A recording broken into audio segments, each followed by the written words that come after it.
What is going on, everybody? We are back. What is going on? It is Tuesday, new month, new year, new us, new me, new you. But we are back. NHL Strategy Show. What's going on, everybody? We had 10 days off, 9 days off? Yeah, I think 9 days. Yeah. How was your break?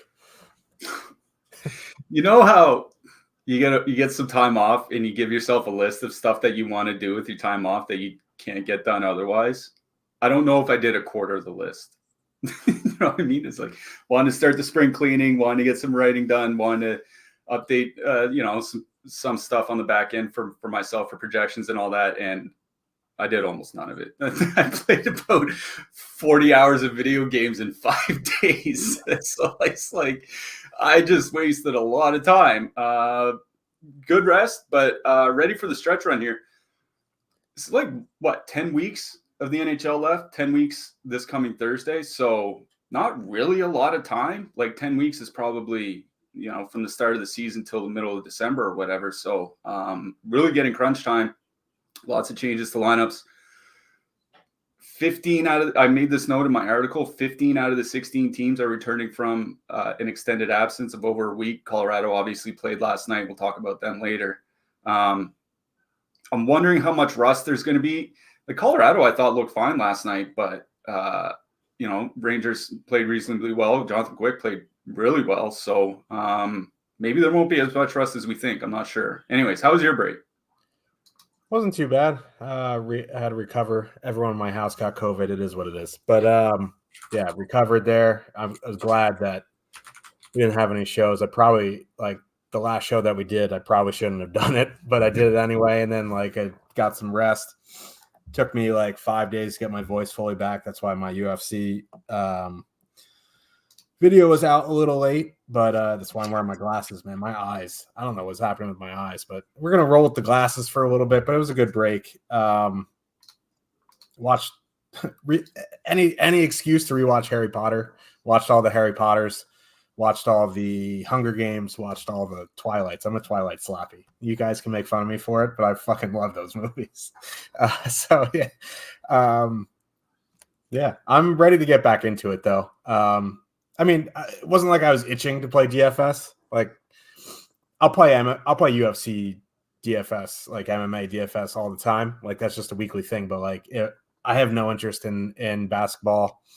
There wasn't any other daily sports, but outside of NHL, I'll play MLB once in a while because we have the Sims now. But it was nice to get some head rest from the gambling. I don't know how to explain it. I know everyone here plays almost every day, but getting prepared for a show almost every day and talking about it and then playing it, then watching, then repeat, by the end of the season, I'm just toast. Yeah, no, I get that. Trust me. That's why I'm almost kind of thankful for the 9 days off. It's I had some writing to do for other sites and stuff like that, but just to kind of get away from it and, not have to, have that every single day to worry about was nice. There's still lots of DFS to play. There's League of Legends all over the world going on all the time. If you really wanted to, you could have dug in, but I think we were both better served just taking a little time off. Yeah. It's I'll say at the end of in May last year, after the season, I literally didn't open the DraftKings app for a month, and it was the best month of my life. Not really, but yeah. But we have a pretty interesting slate here tonight. 8 games, 7 are early, 1 late game. Not many massive totals. The highest total on the slate is 3.5. Normally on these 8 or bigger slates, you see totals in the 4s. The Sharks are on the slate. Chicago's on the slate. That's probably a reason why, which is nice because we don't have to talk about them today. Some interesting spots. There's some really chalky spots that drive me nuts, but that we'll talk about. But yeah, I was going to say the reason why we don't have a high total is because probably the worst team on this slate is Montreal. They're on the road and they just happen to be facing Washington, who's a a bottom 3, bottom 5 offense. So if they're playing almost any other team that's at home tonight, like if they're in Pittsburgh or Carolina or something like that, we might have seen something closer to a 4. Yeah, and both trades are in play tonight. Monahan got traded to Winnipeg. He'll be in action. And Elias Lindholm got traded to Vancouver. He'll be in action.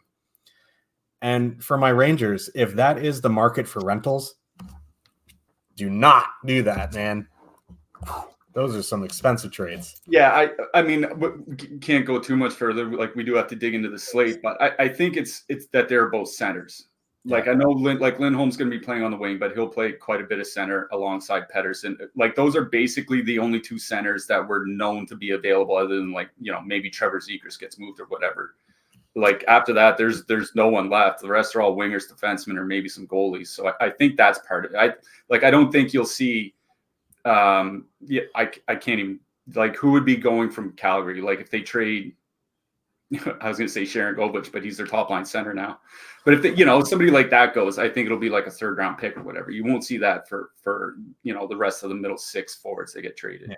I see. Yeah, Alex mentioned it. Adam Henrique is probably the Rangers, because the Rangers need a center, but like we're not going to harp on the trade deadline. But yeah, if they're going to have to give up the Monahan price, just don't do it. We should get into the slate though. Before we do, just wanted to say thank you guys again for all your support with the affiliate signups and the super chats. It has been incredible. And we have a site-wide deal, but if you do click the link in the chat, you can get 25% off all PGA products using promo code Birdie. Waste Management, Phoenix Open, always a fan favorite. So if you're interested in the Sims or even just the data, click the link in the chat. Use promo code Birdie. That will get you 25% off.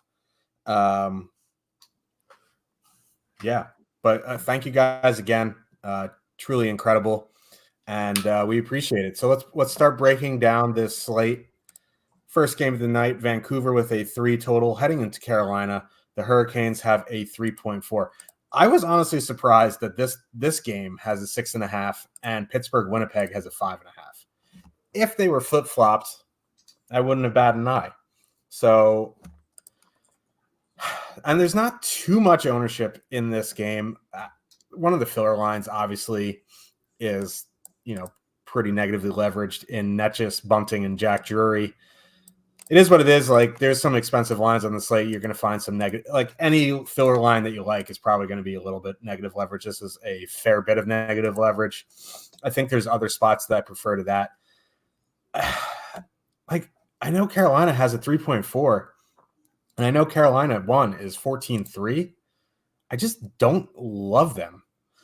Vancouver's a good team. Like, they're good defensively. They have a good goalie. Like, where are the 3 point? Like, I guess it's a 3.4 because they have their spreading, like they have their scoring spread out across 4 lines. Like, you can see goals on all 4, maybe not the 4th line, but Jarvis on that 3rd line. I don't know. Like, I don't love Carolina here. They're cheap enough that, if you want to use them as fillers in your MME portfolio, I think that's fine. I think the more interesting side here is Vancouver, just because there's no ownership here. Elias Pettersson's with Elias Lindholm and Ilya Mikheyev. So Lindholm moves to the top line here. He'll be on the top power play as net front, replacing Kuzmenko. The issue is that, I don't know how big of an issue it is because the stall line is fine, but with Jarvis, they're not like the stereotypical stall shutdown. We're going to, be a wet blanket on you. They're good. They're not great, but, it is still stall. So, yeah, I move on to the Miller, Besser, Suter line, and they're coming in at 0.2% with a 3 total, 18-2. They're a little pricey for the road, but, they'll probably see Netchus, Bunting, Drury, or Aho, Teravainen, Martinook. The thing is, like, that Drury line, very good defensively. The issue, like, it's Kochetkov in goal. And he's been their best goalie in the season, but he still has a negative goal saved above expected. So it's kind of like,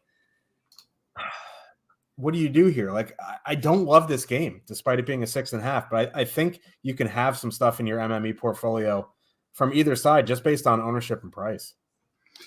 Yeah, I mean, to get to the Kochetkov thing, like one of the jokes we made like a couple months ago was Carolina would probably be a very, very good team if their goalies were just saving like 85% of the shots that they faced. Cause that was the time when Ronta was like getting blasted for like 4 goals on 20 shots and Anderson was hurt and he wasn't doing that well either.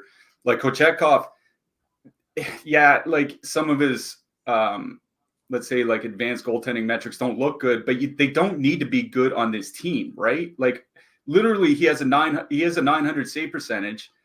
Obviously it's not the best indicator of talent, but that's all you really need from Carolina goaltending because they're so good defensively, right? Like Vancouver might not get to 25 shots here. And if you're saving 90% of them, you're only going to score like 2 or 3 goals or whatever. So I'm not super stoked on Vancouver. We'll start on the Carolina side. You know, what you and I talked about, like we're waiting for Andrei Svechnikov to get back. That the power play's been pretty powerless without Svechnikov this season. He's helped everything from shot generation to obviously goal generation, so on and so forth. They just haven't been able to kind of refine that magic without him. The Vancouver penalty kill is due for a little bit of regression. They have a 918 save percentage on the PK over their last 20 games. Like that's far too high. Like anything above 900 is too high. Even 900 is really high for a PK. So, you know, maybe Carolina could get lucky here. In that sense, like I guess I would prefer the top line, Aho, Teravainen, and Martinook. I mean, for a couple reasons. One, they're going to avoid Lindholm and Pettersson. I imagine Lindholm makes them a better defensive line. I think Lindholm's a little bit overrated, but he's not a bad defensive player. So they'll avoid that. That means they should hopefully avoid Quinn Hughes like as much as they can, you know, get into the second and third pairs for Vancouver. So I have no problem with Carolina. They're coming in a little bit over-owned, 6.6% ownership against 3.6% top 2 stack over on DK there tonight. But I think it's like that's perfectly fine for how cheap they are. And like Martinook being there, like it makes them cheaper. He's kind of like a shot bot, if you know, like he's not a great playmaker. He's not great on zone entries and those types of things, but he doesn't really need to be when you're playing with Teravainen and Aho. So I think they'll be fine. You know, the rest of the lines are coming in like far over-owned. Like I just think that there are filler lines that we can go find that aren't going to be 8, 9, 10% owned here tonight. So I think it's Carolina 1 or nothing for me on that side. I agree with you. The more interesting side is Vancouver. Like I'm not the big Lindholm fan, but we have to kind of like, I don't know what more Elias Pettersson has to do. Like, look at what he did for Andrei Kuzmenko last year. Like, literally one season with Pettersson got Kuzmenko, set for life basically with that contract. And then this season, like, Sam Lafferty's only spent like half the season there, and he's on pace for easily his career high in goals. Like, Pettersson is a guy that makes everyone around him much, much better offensively. They're not coming in with a lot of ownership. It's also a double center build on DraftKings, and that's not something that you see a ton of people do. Like, obviously, if you're playing in that $5 with 6,000 entries, like you're going to see a fair bit of that. But it's not something that'll be super popular in single entries and things like that. I would still probably go to the Miller, Besser, Suter line, just because we kind of know a little bit of what we're going to get from them. They played over 50 minutes together, 75 shot attempts, 3.1 expected goals per 60. They're going to avoid the Jordan Stahl matchup, which, like, yeah, with Seth Jarvis there, it's not quite the same, but they're still pretty good. Like, you know what I mean? I'm not super concerned about that. So it would be the Miller, Besser, Suter line for me. And you're right. Like, they're not coming in with any ownership, 0.2% ownership. I prefer them over Pettersson. It's just one of those things, like, if I'm going to play Vancouver, do I want to stack without Elias Pettersson? Like, that's just kind of what I'm pushing up against. I think Carolina 1 is honestly the line that I like best in this game. If anything on the Vancouver side, it would be the Miller side. But like with Kochetkov back, like I said, like all he has to do, like he doesn't even have to be league average. He just doesn't have to be league. He just can't be league worst. You know what I mean? Like that's all he needs to do. That's how good this Carolina team is defensively. I was looking like Carolina's last 15 games on the penalty kill. They're allowing like 27 shots against per 60 minutes on the penalty kill. Like teams don't even get there at 5-on-5. Like they're just astounding. So, if you're playing 150 lineups, obviously you should get some Vancouver in. Single entry, I don't know if I'm going to get there. Yeah, I don't think I'm going to get to this game. And it's weird because it's 6.5, and the next game's a 5.5, and I'm interested in this game. It's just the way the cookie crumbles sometimes. Winnipeg Jets with a 2.7 total. Heading into Pittsburgh, the Penguins have a 2.8. Okay, so Mark Scheifele's back. He's on the top line with Kyle Connor and Gabriel Velarde. That line is just nitrous. Second line now with Sean Monahan centering it in between Ehlers and Perfidi. Now, I guess Perfidi and Monahan interchangeable center wing. I don't know. The thing is, though, right, that actually gives Ehlers some line mates, despite what you may think about Monahan, right? Monahan can handle that responsibility. He played well in Montreal. He was on the top power play. When Ehlers got demoted, when Velarde came back, his center was what? Nemestikov? Like, Monahan's better than Nemestikov. He's a better playmaker. Perfidi is, like you talk about all the time, he's having an incredible season. He just doesn't get the minutes. Now, maybe with Monahan there, they might actually play second-line minutes, and that's interesting. I am interested in that top line, however, though. Mark Scheifele, Gabriel Velarde. We're back. Gabriel Velarde have excellent numbers together, and most of it is with Ehlers, but like Kyle Connor is better than Nikolai Ehlers for the most part. And the thing is, like, they're going to be facing off against Pitt 1 for the most part, and we've talked about it a lot. That when Brian Rust is there with Crosby and Gensel, at best, they trade chances. When Raquel is up on the top line, they're very good defensively. With Rust, it's pond hockey. So there's no ownership on Winnipeg 1 here. They're fully correlated on the power play. Not that that's a great power play matchup. The Pitt penalty kill is actually very good. But 19-3 for Scheifele, Velarde, Connor is that situation that I talk about with Buffalo. If they're humming, they will be 21-ish thousand. You know what I mean? So they're underpriced. They're in a pretty good 5-on-5 matchup, and they're getting no ownership. Now, I think the second line is fine. They're 14-9. It's just, Malkin, Smith, and O'Connor have pretty good numbers together. So I'm more on Winnipeg 1. On the flip side, it is that Pittsburgh second line because, yeah, Monahan's good offensively, not so much defensively. And neither is Ehlers and Perfidi. So I am in on Pittsburgh too here. They're 12-8. They're coming in at 1.8% projected. That is a filler line I much prefer than chalky Carolina. There's others, but that's one example. So I do like Pitt 2 here. I think Pittsburgh 1 is fine in your MME builds. It's just like we talk about Vancouver being a good team. Winnipeg is a very good team, and they're good defensively. They have Connor Hellebuyck, who's probably the front runner for the Vezina. So for me, Winnipeg 1, Pittsburgh 2. Yeah, it is the Winnipeg side that is like pretty interesting to me here. You mentioned Scheifele and Velarde. Just those two together played over 200 minutes, over 215 minutes so far this season. 3.9 expected goals for per 60, 5.3 actual goals per 60 at 5-on-5. Like that's just like outstanding offense. And I'll take a little bit of umbrage with Kyle Connor being better than Ehlers. Like, I'm not sure. I would go that far. But I think they're interchangeable enough, right? Like that I don't think it would really hurt the offense at least all that much. And, Connor without Scheifele, when Connor returned from injury, he had 21 shots in 5 games. I think he only had 1 goal, but like he was getting involved offensively even without Scheifele as his center. You get Scheifele back. His scoring chance assist rate, as tracked by a website called All Three Zones, is very strong this season. It almost always is, but just to kind of highlight how well like he can complement Kyle Connor. And like you said, that Pittsburgh top line scoring very, very well this season with Brian Rust there, 4.1 expected goals for, 4.9 actual goals, but then 3 expected goals, 3.2 actual goals against per 60 at 5-on-5. Like they do trade chances.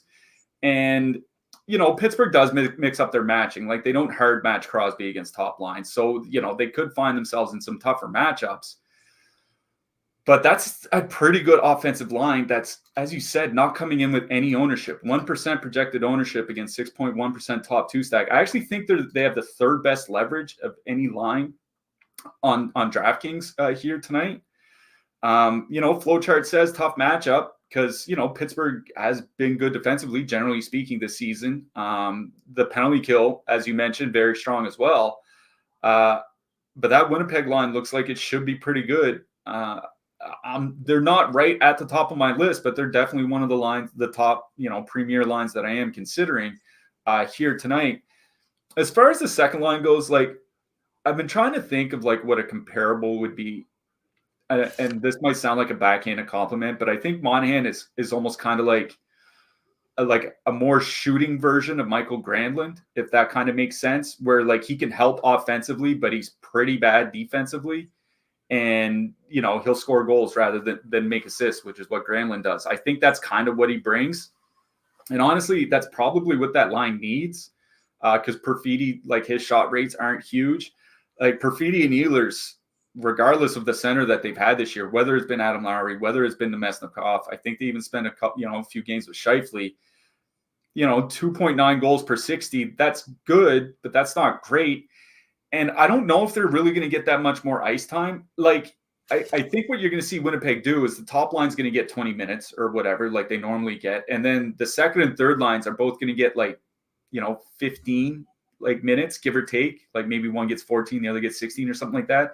And then the fourth line gets, 9 or 10 minutes. Like I think they're going to treat their second and third lines basically as equals, depending on the game situation. So I think it's Winnipeg one or bust for me in this matchup on the Winnipeg side. On the Pittsburgh side, I did write up the second line in my picks article today.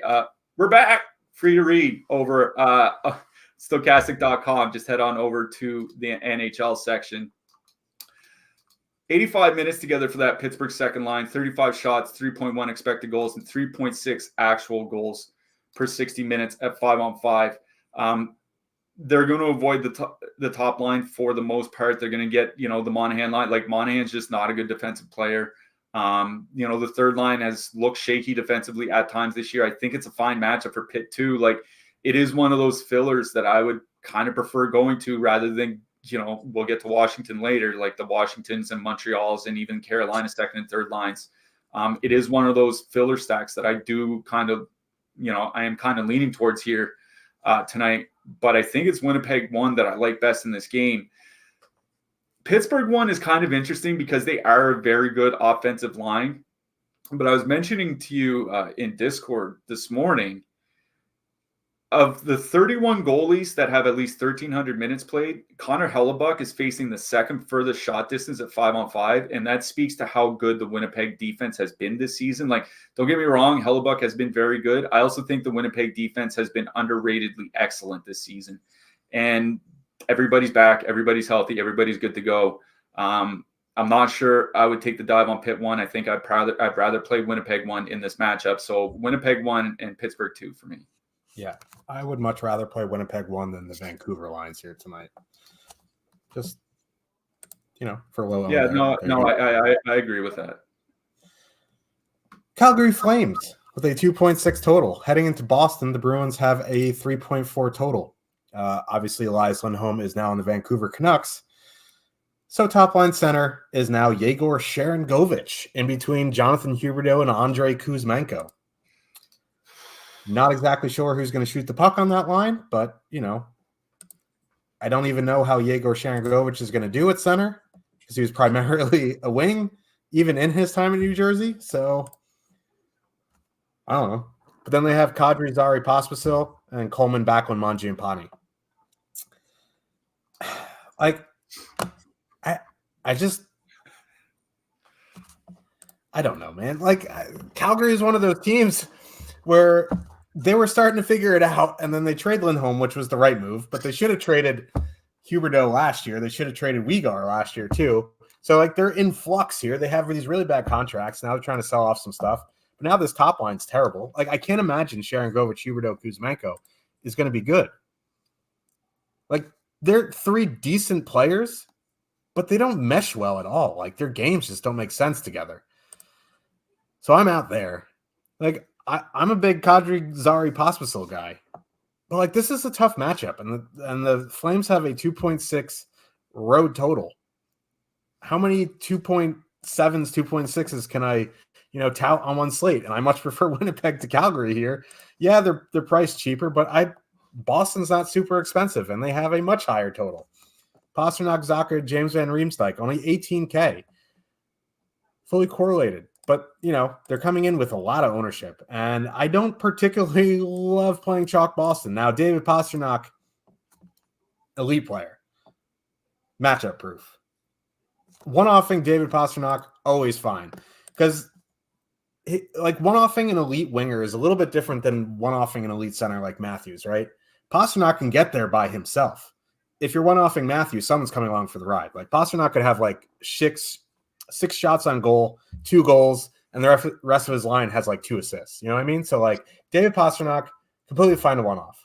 You want to go to that Marchand, Coyle, DeBrusque line? It's fine. Don't love it. So while I do like that Pastrnak line, I don't love the ownership. On Calgary, if I had to play a line, it would probably be Kadri Zari Pospisil, but I just don't love Calgary here. I'm wondering how this ice time is going to work out because Elias Lindholm was playing 20 minutes a night, right? A lot of times. And Yegor Sharangovich, he played a little bit of center in New Jersey 2 or 3 years ago. He's been playing wing almost his entire NHL career. And I'm not a big guy on, face-offs and face-off percentage, but he's taken over 470 career face-offs and he has a career 36% of the face-offs. So that's why when they traded him, I was trying to figure out who the next center would be. I was thinking maybe they'd move Connor Zary to center. No, it's Sharangovich. I don't even know if that's going to be their top line. I'm going to be honest. I have a hard time believing they're just going to slide Sharangovich to center and be well, here's 20 minutes a night. Yeah, you go Sharangovich. That just seems almost impossible to me. So I'm wondering how these matchups are going to go. I don't think the matchups matter a whole lot because both these particular Boston configurations have been pretty good defensively. The time Boston's looked shaky defensively is when they have Marchand and Pastrnak on the same line.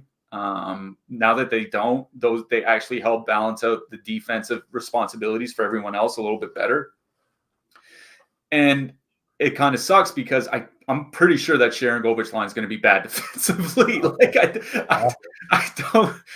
There's nothing there that I'm totally worried about, but the Backlund line in calendar 2024, 2.3 expected goals against. The Kadri line, Pospisil's back in their 240-minute sample together this year, 2.1 expected goals against. Those are pretty good defensive numbers. It's not really a great matchup for Boston against those two lines. I'm just wondering how they figure, does Boston just treat the Sharangovich line as a third line? That's something that I could honestly see happening. I would go with the Pastrnak, Zacha, Van Riemsdyk line because, as you said, they're perfectly correlated. Yes, they're coming in with a lot of ownership, 14.2%, but I'm not stacking a Boston line without David Pastrnak on it. That just feels a little bit insane to me. Boston's doesn't really draw a ton of power plays. They're at 3.5 minor penalties drawn per game over the last 8 weeks. It's a little bit above average, and Calgary's penalty kill has generally been really, really good this year. And it's been with or without Lindholm. He was good for them on the penalty kill, but they have other good penalty killers, and especially amongst their defensemen. And I don't think it definitely makes their penalty kill a little bit worse. But if you go from a top 5 penalty kill over the last couple months to a top 10, I don't think that it completely changes the way I look at this game. So I think it is the Pastrnak line that I like best on the Boston side. I'm not loving stacking a super chalky Boston here. I kind of agree with you on that. The interesting thing for me is what to do with the Calgary side because I'm not playing that Sharangovich line. I feel like they should go on the slander list now. I just feel we've been talking so much trash about Sharangovich, he's going to pop a couple here tonight. But Kadri back with Zary and Pospisil is very interesting to me as a filler. They're coming in under 2% ownership, 1.7% on DK here tonight. They've been very good all season. 2.7 expected goals for, 2.1 against, 3.2 actual goals per 60 minutes. Kadri is on the top power play unit. Pospisil, like Zary has quietly been, I think, the best rookie in the NHL this year. Like, Connor Bedard, it's because of his injury, so be it. But Zary has been like excellent since he stepped foot in the NHL. Pospisil, I talked about scoring chance assists. Like his rate has been very strong, like well above average, and not just for a rookie, like just for any NHL forward. Zary hasn't been shooting a lot lately, but at 11,700, you don't necessarily need him to get to the shot bonus, right? Like as a line. I think it's the Kadri line that I kind of like best on the Calgary side.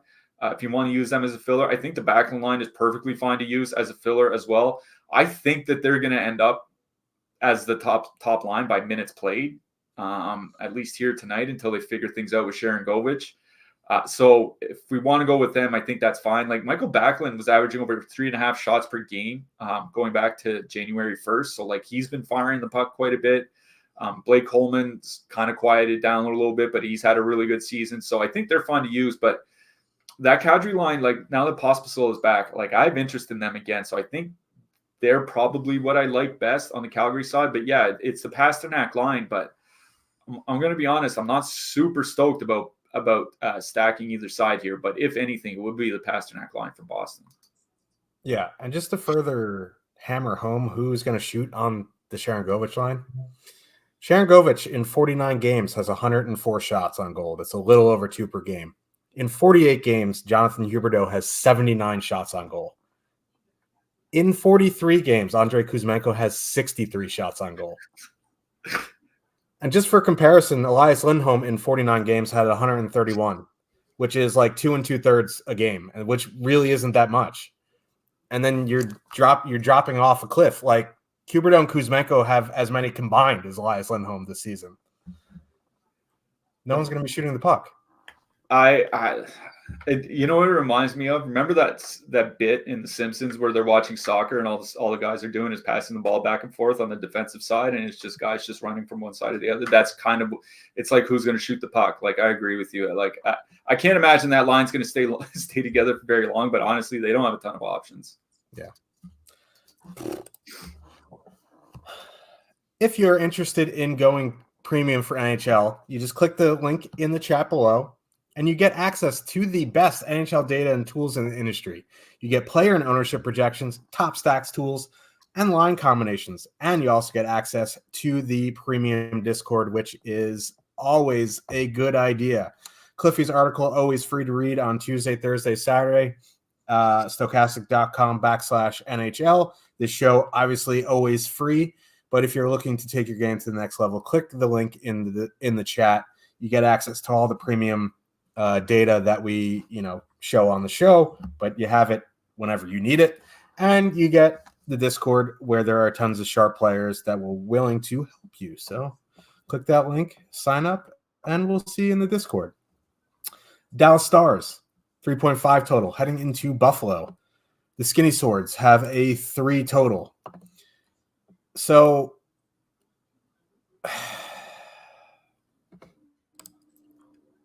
what's his name? Quinn. Yeah. Quinn broke his leg. For whatever reason, that made the coach put Kyler Post on the top line, top power play as the net front. Now we know why. Like they're probably going to try to trade him. But that line's not going to be great. And they're probably going to get Robertson, Hinson, Wyatt Johnston. And that line has been frankly incredible. Anyone like you've talked about it, how like Hintz and Robertson without Pavelski have been incredible. You throw Wyatt Johnson in the mix, they've been unbelievable on both sides of the ice. So I'm out on Buffalo 1. I'm in on Dallas 1.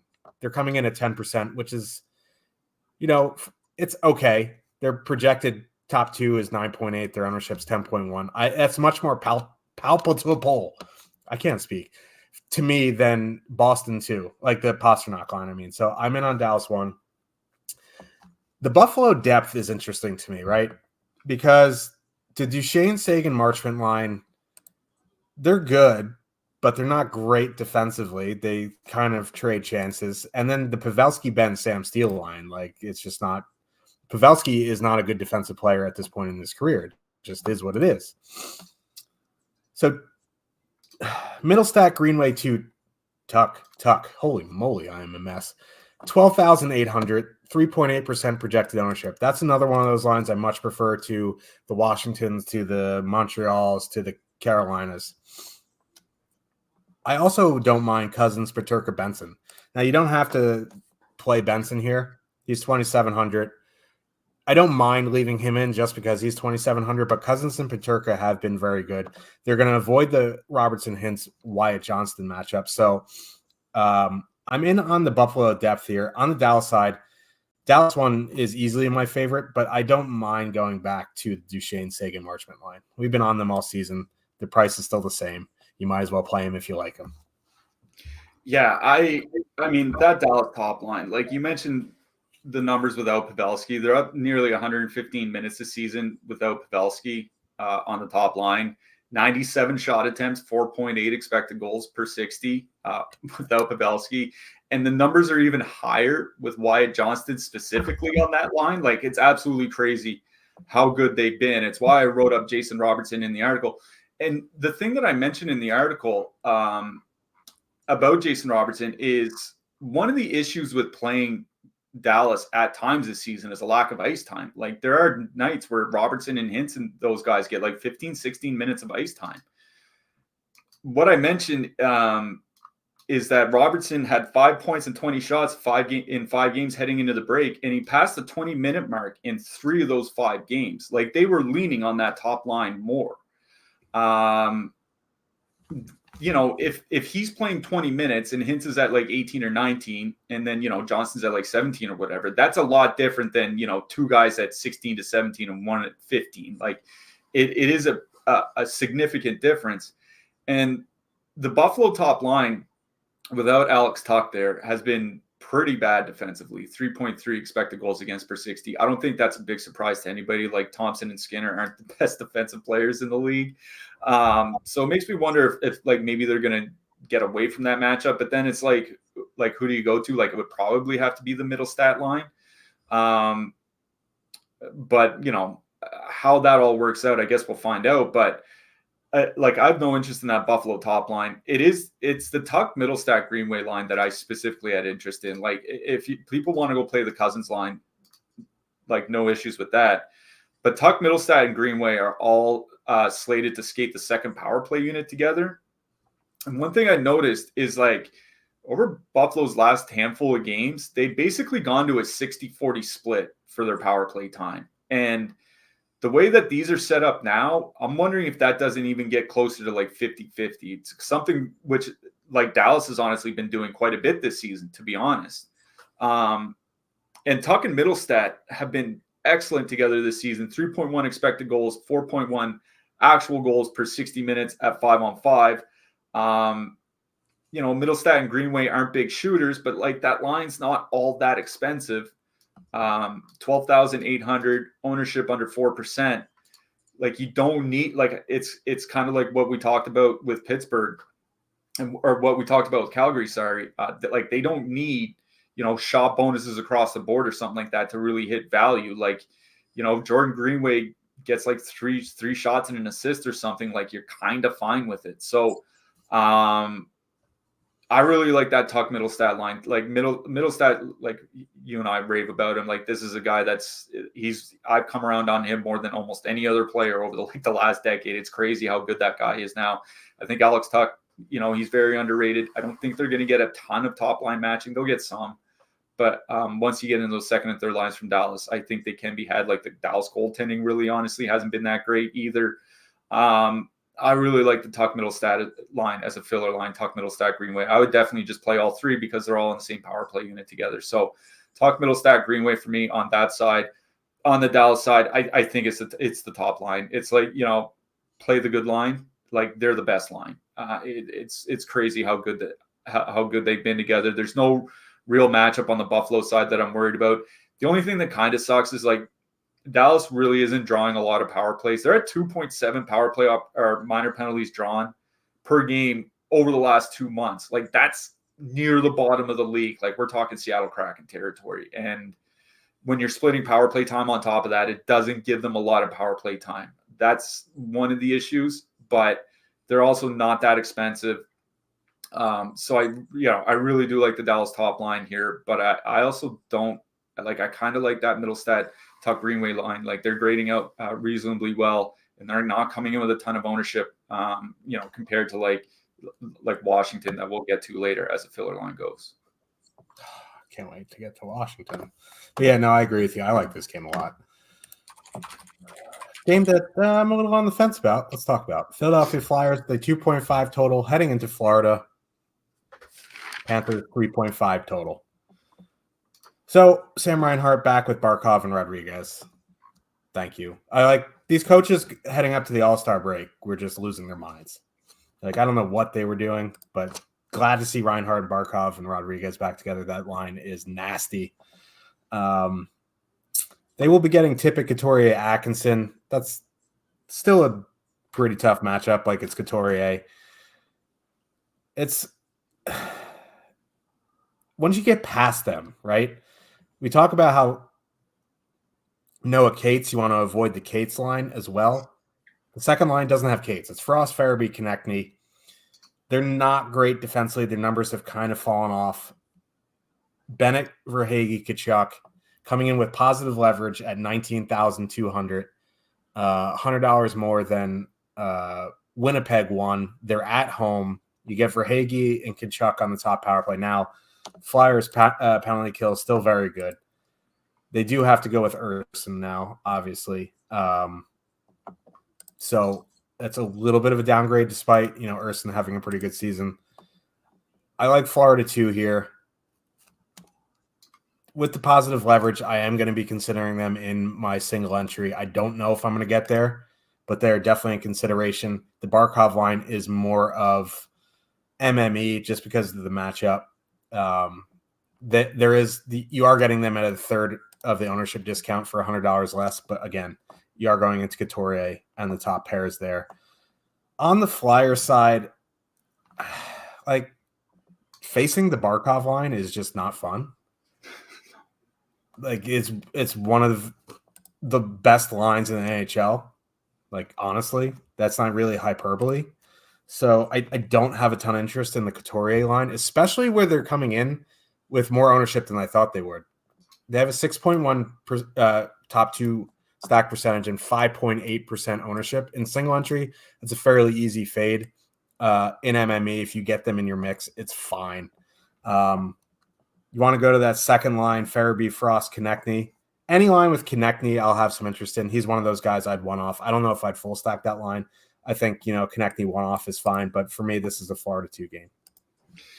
So I'll start on the Philly side. I agree with you. I have no interest in the Couturier line. Like now that Patrice Bergeron has retired, it's like the Barkov line is kind of like Jordan Staal's up there too. Obviously, it's kind of like one of those matchups where a team's going in. And it's like that's a pass for me. So out on Philly 1, Philly 2. You want to talk about a nitrous line? Konechny and Farabee are up over 100 minutes together so far this season. 82 shot attempts for, 65 shot attempts against per 60 minutes of 5-on-5. That is 140, like for pace, it's 147 shot attempts per 60 minutes while they're on the ice. Like anything above 120 is pretty high pace, and they are well above that. Like this is, you want to talk about a line that's trading chances. They are a line that trades chances. 3.2 expected goals for, 3.8 against per 60. So I don't mind going to them actually, because like I don't care if they get we probably should care if they get scored on, because 1 goal against probably means they get sent to Narnia by Tortorella. So that would kind of suck. But they're also coming in with just 2% ownership, like 2.2% against a 3.8% top 2 stack percentage. Like Travis, Owen Tippett coming back is a big improvement. I think Travis Konechny is still their best offensive player. So it's the line with the best offensive player that is trading a lot of chances back and forth. I do not mind Philly 2 here, but it's Florida 2 that I like best in this game by a wide margin. And I mentioned Florida 2, sorry. in my picks article. Since the Christmas break, 38.5 shots, 3.3 expected goals, 5.1 actual goals per 60 minutes at 5-on-5. Like, they've just been absolutely incredible. And the bigger note is, if they're going to avoid the Couturier line, they're going to go up against that Konechny-Farabee line that is going to be trading chances back and forth. And just aside from that, Philly's defensive numbers at 5-on-5 had fallen outside of the top 10 since Christmas, like just going back since Christmas. I think they're 13th in the league by expected goals against the 5-on-5.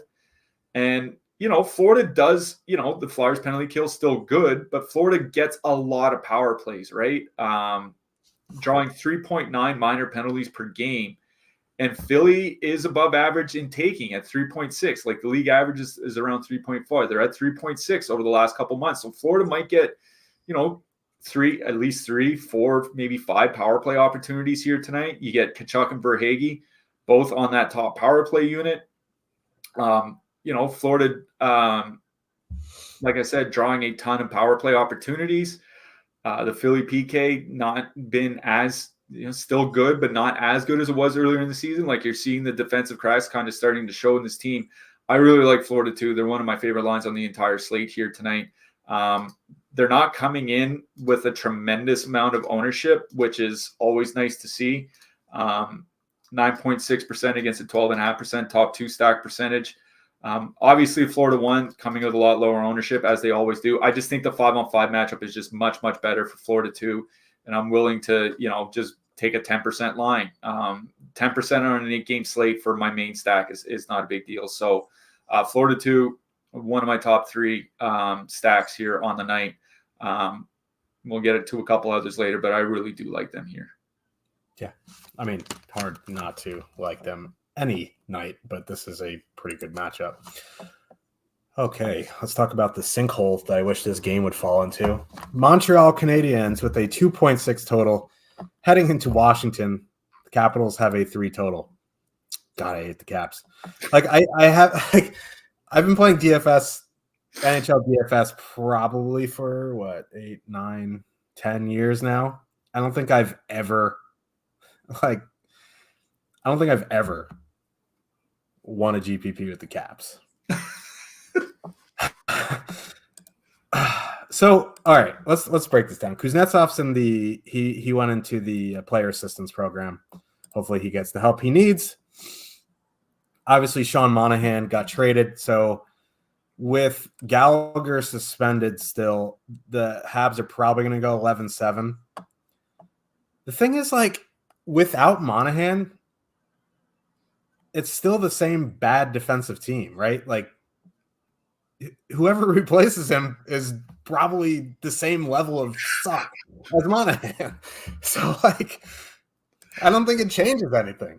Like, I will say, like, the fourth line, whatever it is, Joel Armia, Raphael Harvey-Bernard, they might be able to hold their own depending on who's on their wing, whether it's Jesse Lohner and Jake Evans. As long as it's not Josh Anderson, I mean, they probably can hold their own a little bit. The thing is, like, Washington sucks. That's the thing. Like Ovechkin, greatest goal scorer in NHL history. Whether you want to debate that, whatever, that's fine. He looks lost out there right now. He is literally just skating, hoping someone makes a play and gets him the puck in the open space. And I don't know, like 14-9, that top line. Ovechkin, Wilson, Strome. 14,900. 9.3 top sack percentage, 19.3% projected ownership. I cannot force myself to play almost 20% Washington on the slate. Now, I've always said, if they're your guys, you never fade it your guys because of ownership. They're just not my guys. If they're your guys, you play them, right? Montreal's atrocious defensively. They have Arbor Jack on the lineup. Their penalties go up when he's in the lineup. It's just numbers don't lie there. I cannot wrap my head around playing a almost 20% line where Ovechkin is he's just floating through the zones, hoping someone makes a play for him. Wilson's having a pretty good season. His numbers have kind of fallen off in the past few weeks. Maybe the All-Star break rejuvenated him. Dylan Strome's their best center. So, like, there's merit if you take out the ownership. Once you throw in the ownership for me, I just can't do it. You want to play Pacioretty, Oshie, McMichael, 11-4. Like, as a filler line, it's similar to that Carolina 2, right? They have a 2.2 top stack, 9.3% ownership. Like, it's still nasty negative leverage. But, like, I'd rather play them than 19% Ovechkin. It just is what it is. On the Montreal side, with Slavkovsky back on the top line, that line is getting negative leverage, 7.2% top 2 stack, 12.1% projected ownership. Of all the lines with negative leverage in this game, that would be the one I would play. They've just been good. They're fully correlated. The thing is, like, Montreal, after you get past them, there's nothing there. So, like, I understand the ownership on Washington. I just wish there was a line where I can be like, it's actually good, and I want to play them. And it's just not there. Yeah, the thing with this Montreal lineup, and I was thinking about this. So, Brendan Gallagher suspended, and obviously Sean Monahan traded. And I think Josh Roy should have been called up, but he's not there. And then Dvorak, Doc, and Newhook are all injured. This is a team that's in year 2 of a rebuild, and they're missing their entire second and third lines, right? Like, and they're the guys that they have called up are all from the AHL. Like, this is like half their forward group is literally from the minor leagues. That's why, like, I don't want to play Washington either, but I get the ownership. You know what I mean? I just found it interesting that given just how bad this Montreal roster is after that top line, that Washington has the same team total that Buffalo does against Dallas, and Dallas is a cup contender, right? Like, that's just how bad this Washington team is. I'm with you. Like, I'm not playing Strome, Ovechkin, Wilson. I'm just not. Like, I'm not playing that 20% line. And, like, I bet there are contests where they even come in higher, especially where I think, given these particular configurations, that they might see some of that top line too, like against Montreal. And then, obviously that'd be easily Montreal's best defensive line. So it's the Oshie Pacioretty line that I have more interest in. Now, there's not much of a sample here because Pacioretty's, I think he's only played 9 games since he returned, and most of that time's been with Dylan Strome. Obviously he's on the top line now, but I've tried to watch as little Washington as possible for my own sanity. But Pacioretty's looked good in the little time that I've seen. He's just not getting a lot of ice time, but him and Oshie are both on the top power play unit. Here's something. Over the last 20 games, the Washington Capitals have a higher goals per minute rate on the power play than Vancouver does. Their power play has come around for whatever that's worth, but Montreal's penalty kills generally not been very good. Like, you get Pacioretty and Oshie on the top power play unit. So I think Oshie, Pacioretty, and McMichael, I agree with you. I think that's the line that I would go to. I think they get more of the depth matchups too. And like you mentioned, take out Sean Monahan, put in like whomever you want for Montreal, Jake Evans, Tanner Pearson's back, Jesse Ulone, and they all suck defensively. Like, there's nothing you can do about that. And I think the bigger loss for Montreal is, like, a lot of Montreal's production for DFS had been coming from the power play. And they took you take Sean Monahan out and you replace him with Tanner Pearson. Like, I'm sorry, man. Like, I don't feel as good about that power play anymore. Like, Monahan actually, like, there's a reason why he slid right into Winnipeg's top power play unit, is because Monahan on the power play in that net front bumper role is pretty good. I don't think Tanner Pearson can do that. Washington has a pretty good penalty kill on top of it. Montreal's coming in over-owned. Honestly, I think, like, Harvey Pinard and Armia is probably my favorite thing, and the fact that they're listed as a fourth line might keep ownership off of them. Like, I have a hard time believing that, Brandon Gingras or whatever is gonna get more ice time than Joel Armia here tonight. So honestly, I think it's Harvey Pinard, Armia as a 2-man that I would like best on the Montreal side. But it's the Pacioretty line that I like best in this game. I just hate this game with the fire of 1,000 suns, man. Yeah, and One thing we talk about when we break down Sharks games, other than wanting to throw ourselves down like metal stairs, is if you're going to eat chalk in this game, do it with defensemen because they're at least going to play those minutes. So, like, we'll get to defensemen at the end, but like John Carlson, whether he's high owned or not, he will be. I think like, if you're going to eat chalk in that game, that's like the chalk piece where I can go, okay. But like, this game is just. Once again, just want to say thank you for all your support with the affiliate signups and the super chats. You guys are awesome. As always, going forward, I will have a MMA article, or I always say article, MMA quick picks video out hopefully on Thursdays. This week was Friday. It was just a crazy week. Yeah, and we have MMA sims now, elite stuff. Like, it's just great. Like, if you're someone like me who doesn't like to put into rules into Fantasy Cruncher, you just import, or you just put what you want. The Sims will pop it out. You can adjust your stuff. Go about your day. It's easy to upload. So yeah, check out my quick picks video for UFC every Thursday. Also, if you didn't know, if you're living under a rock, Taylor Swift is in the Super Bowl this week. No, but also we have NFL Sims, and I don't know if you noticed the contest on DraftKings. $6 million prize pool for the main GPP. I don't think there's $6 million worth of prizes in NHL all season. So, if you're interested in MMEing that, we have NFL Sims. Click the link in the chat. Get those NFL Sims. Win some money and go about your day. Go Niners. I hope they come out to Taylor Swift. That would be the ultimate troll. But yeah, thank you guys so much for your support. Let's get to these last two games here. Colorado Avalanche with a 3.3 total heading into New Jersey. The Devils have a 3.3. That just reminded me. The next World Cup final is going to be in New Jersey.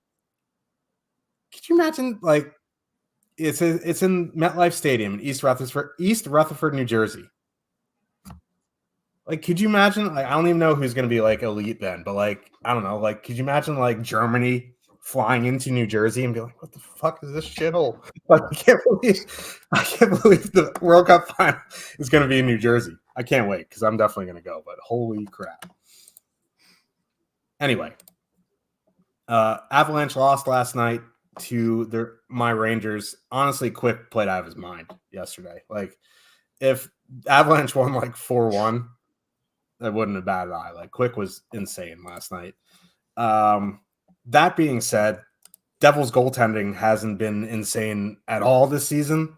So I think there is some serious merit to going back to Colorado here. They're 22-7. They're fully correlated. They're coming in with the second most positive leverage on the slate, 14.8%, behind Edmonton, who we'll talk about next. There's no matchup coming back to McKinnon that's going to be like, yeah, no, I don't want to play him. And then you get Devils blue line, not great. Their goalies have been bad. I'm in on Colorado one here. Honestly, Zach Parise looked pretty good last night, but Ryan Johansson is completely and utterly useless for DFS. Probably in real life too. Like, he hasn't been great as a real hockey player either. So, like, I don't mind Parise, Lehkonen, two-man. Like, I don't mind it.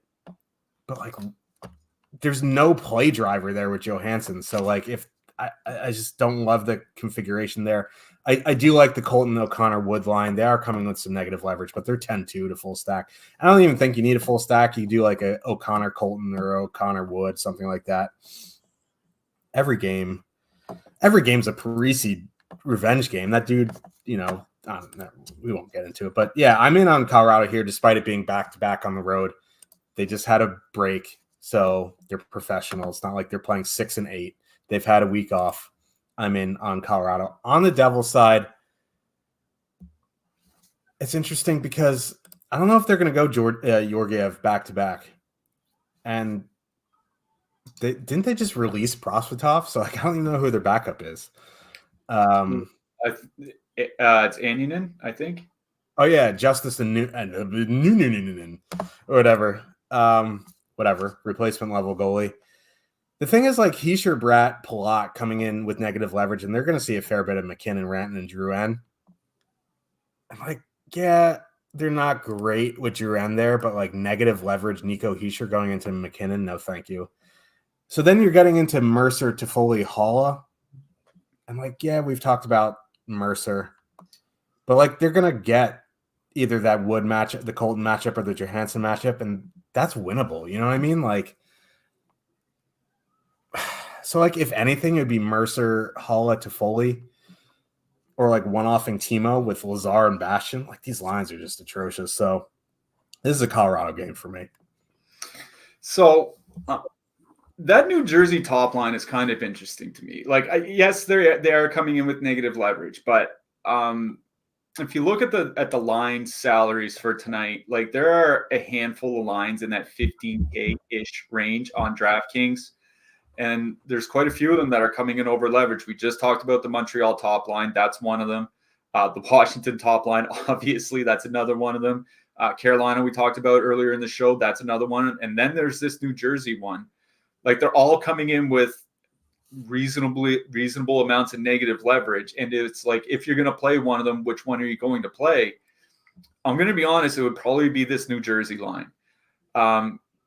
One, like they're perfectly correlated on the power play. The power play has been a lot worse without Jack Hughes. I don't think that would surprise anybody, but they are perfectly correlated on the power play. And Colorado is well above average in minor penalties taken per game over the last couple months. So they could get some power play time. The other thing is like that line has just been really good for New Jersey this season. 4.1 expected goals for, 4.7 actual goals per 60 minutes for Bratt, Palat, and Hischier in over 150 minutes together, like not a tiny sample. Jesper Bratt heading into the break had 38 shots in 10 games. And I think he even had 10 shots in one of those games. So like even without that, he's still over 3 shots per game. The Colorado top line is really good, around league average defensively by expected goals against, even worse by actual goals against since Christmas. Like it's not an ideal matchup, but it's not a terrible one for New Jersey. So like, I think of all those like mid-priced lines that are all coming in with negative leverage, it's probably this New Jersey line that I like best, but it's also the only New Jersey line that I like on the side. Like, honestly, man, like I don't know what the infatuation is with Dawson Mercer. Like maybe he turns into a pretty good player in 2 or 3 years. Like I don't think he should be playing on the second. Like there's one thing this team still has, it's depth on the wings. I don't know why he's still on the second line. And then you get down to the third line with Meyer and Lazar and it's just a pass. So for me, it's New Jersey one or bust. Like Colorado one, they're always going to be in play. Like the Devils goaltending is nothing to worry about. I wrote up Nathan McKinnon in the picks article. What I mentioned is in the 10 games since Jack Hughes got hurt, New Jersey Devils have the third worst expected goals against at 5-on-5 in the league. Now, obviously, it's not all Jack Hughes. They're still not still missing. They're going to be missing Michael McLeod for a good while, I imagine. Dougie Hamilton out, Jonas Siegenthaler out, et cetera, et cetera. Like, there's just a lot of players out of the lineup. But like, it seems like it's perfectly right for Colorado. If there's still some rust to knock off, it's not going to be from this team because they played last night. And I'm with you. Like, I'm not super concerned about the back-to-back. Colorado, too, the Colton line is one of the cheap fillers that I do like here tonight. Colton's still on the top power play unit. That line in 220 minutes together, 3.7 expected goals for, 3.6 actual goals per 60.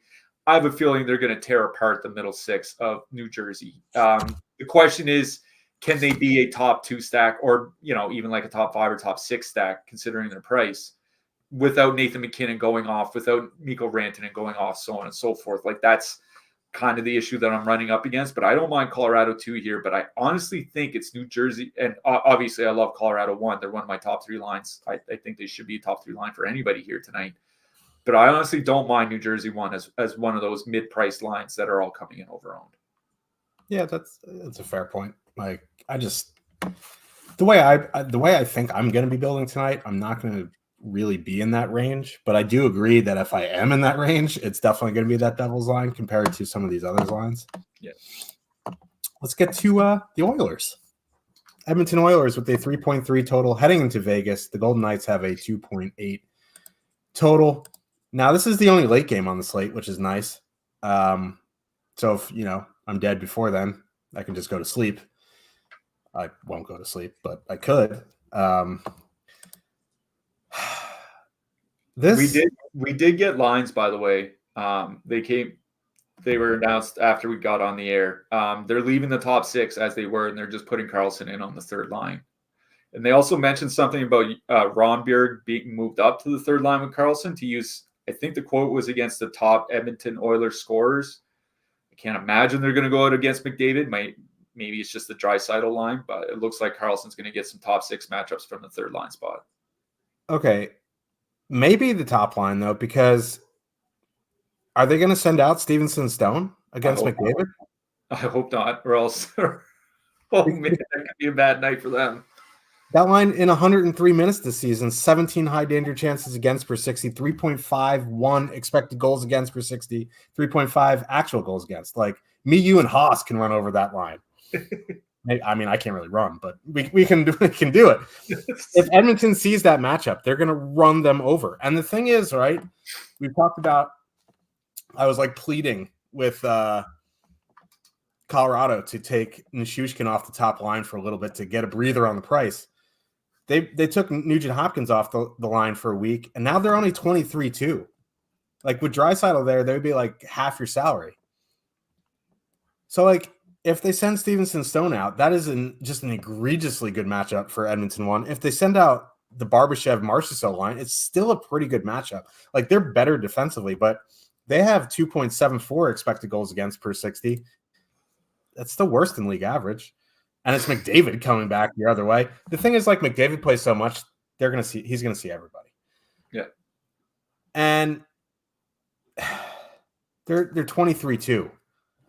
That worries me because they're only coming in at 6.1% projected as the full line. Like, obviously McDavid will be higher. He always will be. And another thing is Vegas's penalty kill was sliding before the All-Star break. I can't imagine it's going to get any better here. I prefer Edmonton 1 to Colorado 1 if you're spending up. I think they're both elite plays. I prefer Edmonton 1 here. Edmonton 2 is interesting because Draisaitl, Kane, Foegele have excellent numbers together. But it's that issue with Colorado 1, right? Can you handle stacking Colorado 2 without McKinnon-Rantanen? Can you handle stacking Edmonton without McDavid? That's just the question, right? So I'm in on Edmonton power play, guys. Edmonton 1 for sure. On the other side, like, since Knoblauch has taken over, Edmonton is one of the best defensive teams. Like, they have the best penalty kill in the league. Yeah. Like, it's insane. Like, I don't have too much interest in Vegas here tonight. If anything, it would be Marchessault, Roy, and Barbashev, and hope they avoid the McDavid line. But you just don't know. Like, they'll see some of them. But that line has been very good. Like, you give Roy minutes and line mates, and look what happens. You know what I mean? So, if anything on the Vegas side, it's that line, and Edmonton 1. Yeah, Edmonton 1, I think, is because whether they're matched up against that Karlsson-Ronbjerg line or whether they're matched up against Stone Stevenson, like, neither of those matchups are really concerning for Edmonton. And, like, we always talk about McDavid being matchup proof anyway. The one thing that is kind of concerning is I think, like, there was a reason why they broke up the Edmonton top line. Like, we thought it might have been just so they could kind of rest the top guys and put them all on the same line. But the top line's offensive numbers had been on a slide since January 1st. 3.5 expected goals for the Edmonton top line in 115 minutes together. Like, that was like 4.5, 5 expected goals for like the first 6 weeks when they were together. So they had been sliding offensively. The goal scoring hadn't been there. Now, McDavid still has some monster games because, it's Connor McDavid. He's going to have his monster games, but it's just whether everybody else comes along with them. Zach Hyman under 4 shots per game, which is still a high bar. He was at like 3.8, but, he was over 4 shots per game for like 2 months. So things had been getting a little bit worse, but yeah, like, I think it's a really good matchup almost regardless of the line that they face. The Vegas penalty kill hadn't been all that great. It's basically the middle of the league over the last 15 games. I really do like Edmonton 1. I think I would probably go the other way. I think I'd probably rather play Colorado 1 here tonight.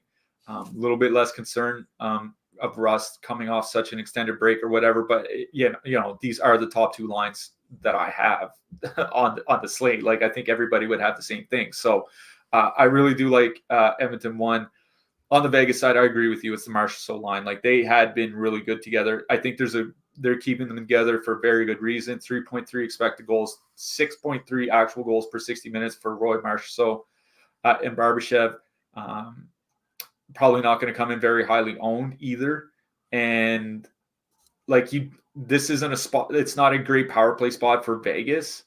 And you might only get one guy on the top power play unit from that line anyway. So it doesn't really matter. And doesn't really matter a whole lot for what you might think of for their DFS upside. So I do like that Marchessault line in this matchup. Edmonton on the road in Vegas, first game back. But yeah, it's the Edmonton top line I like best. They have the number 2 line on the entire slate. So, I mean, it's just whether you want to pay up for them and go play one of the chalky filler lines or whatever else you want with your lineup. But I think I prefer Colorado 1. But yeah, Edmonton's in a very good spot here tonight. Yeah.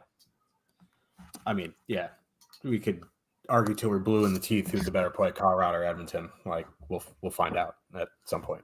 But yeah, let's talk a little bit about defensemen here. I don't love the top range here tonight. I do like Makar, obviously. Evan Bouchard, another guy. And then like Quinn Hughes, not in the best spot. Rasmus Dahlin, not in the best spot. Like, I think he's fine. Matheson, I think, is fine, but it's not the best power play matchup. Then, like, the one that sticks out to me is John Carlson at his price, 5,600. Like, he's been averaging 26 minutes a game this season. This is as Haas would say, a primo power play spot. So I think Carlson is really good play here in that range. Who else you liking? Yeah, Makar's number 1. I don't mind Dahlin here tonight, just because Matthias Samuelsson he's out for the year now. Like, it feels like they're going to have to play Dahlin. Like, he'd been playing a lot of minutes anyway. It feels like this basically just secures him playing at least 24 minutes a night, if not 26, 27 some nights. So I don't mind Dahlin here. John Carlson is at the top of the mid-range for me. Right behind him is Brandon Montour. Really like him in that Florida matchup. Noah Hannafin, he's running the top power play unit for Calgary. And like, losing Elias Lindholm, I don't think is losing anything big on the power play. So I don't mind Hannafin. Darnell Nurse and Alec Martinez on both sides of that Edmonton-Vegas game in that mid-price range. I don't mind them as well. There's some nice cheap guys that I like here tonight. Simon Nemec for New Jersey. He's going to have to play some minutes against Colorado. We'll see how that goes. Bowen Barham on the other side of that game. He's been playing around 19 minutes. I think he's been looking a little bit better since he came back from injury. I'm wondering if he wasn't playing kind of injured basically the entire season. Probably will never find that out. Rasmus Sandin in the Washington game if you don't want to pay up for Carlson. And Nico Mikkola from Florida. Doesn't really do anything special, but he's playing 20 minutes a night. So 20 minutes a night for 3K on DraftKings, I think it's just fine. Owen Power, 2,900. Like, I feel like he could be chalky, but he's gonna see a lot more minutes with Samuelsson out as well. If you don't want to pay all the way up to 2,900, you can pay 2,500 for Connor Clifton. He might have to get some minutes for Buffalo as well. And Nikita Zadorov, 2,500. It's Carolina. Yeah, he could get the block bonus in like 17 minutes against that team, so I don't mind him. Yeah, Connor Clifton, very good offensive defenseman. The reason he doesn't get a ton of minutes is because he sucks at his job defensively, but he is a very good offensive defenseman. Let's talk about goalies. Whoa, man, sway man at the top of the board here. 8,500. Jake Ottinger, 8,400. Then you have Connor Hellebuyck at 8,200. Thatcher Demko, 8,100. I think, Hellebuyck and Demko would be the guys in the top range for me. You want to play Swayman and cash, it's a winnable game. I think that's fine. Ottinger, like, we're Ottinger guys. He just hasn't been great. You do what you need to do there. Charlie Lindgren, 7,800, interests me a little bit. Sam Montembeault. If like, you're not leveraging the chalk by playing Montembeault here, but like he's not going to be very high owned because Washington's going to be chalk. So I don't mind Montembeault here. Jacob Markstrom, 6,900. I think you got to consider as well. Well, Kochetkov 6,500. I don't know why he's 6,500 on DK, but he is. Yeah. So like, I feel like him and Markstrom, and also Ukko-Pekka Luukkonen. Honestly, I don't mind him for 7K at home here tonight. Dallas is a team that typically generates a lot of shots. Sometimes they generate a lot of goals, and that can go poorly in DFS. But I think there are a lot of cheap goalies I like here tonight. Ukko-Pekka Luukkonen, Kochetkov, and Markstrom. I wrote up Montembeault in the picks article. Like, if there's ever a game where Washington can actually put up a decent shot total, it feels like it's going to be this one. And like, their offense doesn't scare anybody. They shouldn't scare anybody. So I don't mind Montembeault. Swayman, I think, is the expensive guy that I like. Like, if I'm going to pay 82, 83, 8,500 or whatever on DK, I think Jeremy Swayman is the goalie that I would look to. But I think, most nights I don't pay up for goalie. I think, Charlie Lindgren and lower is about where I'm looking on DraftKings. Yeah. Min price Kochetkov. He was min price last year too, for some reason, but I don't know. Who knows? Be looking for your hat trick pick. I feel like I'm really jinxing myself here. I've been talking myself into this team pretty much all day, but I'm going to the Buffalo Sabres, and I'm going with Alex Tuch. Okay. I mean, better than Zach Benson, so I like Tuch. I'm a big Tuch slappy, but let's see. Going Gabriel Velarde. I don't know. It's a flowchart special. Yeah, absolutely. Yeah, big time flowchart game. Yeah. We will be back Thursday. We're here today, Thursday, Saturday this week. The NHL schedule, they're doing their thing where it's like 8-2, 14-1. So we'll be here Thursday and Saturday. Thank you guys for the support. Click that link in chat if you want to go premium. Remember, promo code BIRDIE for 25% off all PGA stuff, NFL Sims. We'll see you in Discord. Hope you guys win some money, and good luck, everybody. Good luck to everyone.